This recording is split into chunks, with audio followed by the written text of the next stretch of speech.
En 1863, la place telle qu'on la connaît fut créée. Mais elle n'était dédiée à personne, si ce n'est au tribunal de justice construit tout récemment. En 1865, un projet de construction d'une fontaine fut annulé. Elle devait se nommer « Monument pour la fontaine de la place du Palais de Justice ». Ce n'est qu'en 1876 que la place prit le nom François Arago. 3 ans plus tard, sa statue y fut déposée. La statue elle-même est une œuvre d'Antonin Mercier et le socle est de Paul Pujol, architecte. À proximité se trouve le parking Arago, un parking créé à la place de la dalle Arago détruite en 2004 pour l'occasion. Cette dalle fut construite initialement sur l'emplacement du lycée Arago, avant qu'il ne soit reconstruit dans le quartier Saint-Martin en 1956.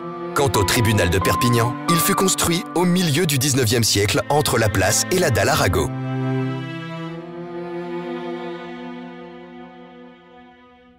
La place de la République de Perpignan est l'une des places principales de la ville.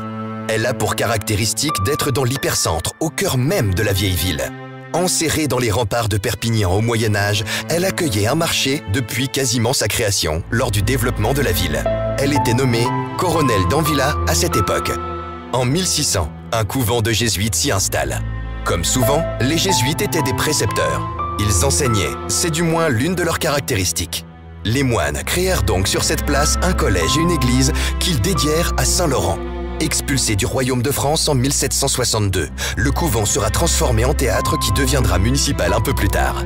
En 1799, la place change de nom. Elle s'appelle désormais Place de la Liberté et reçoit les tombeaux des généraux Dagobert et Dugommier, héros de la guerre de 1793 contre l'Espagne. L'enterrement aura lieu le 3 août 1800, mais ils n'y resteront que jusqu'en 1826, année du transfert de leur corps au cimetière Saint-Martin, où ils se trouvent toujours. La place de la Liberté devient place Napoléon sous le Premier Empire, puis place Royale sous la Restauration. Elle accueille alors un autre marché retrouvant sa fonction première.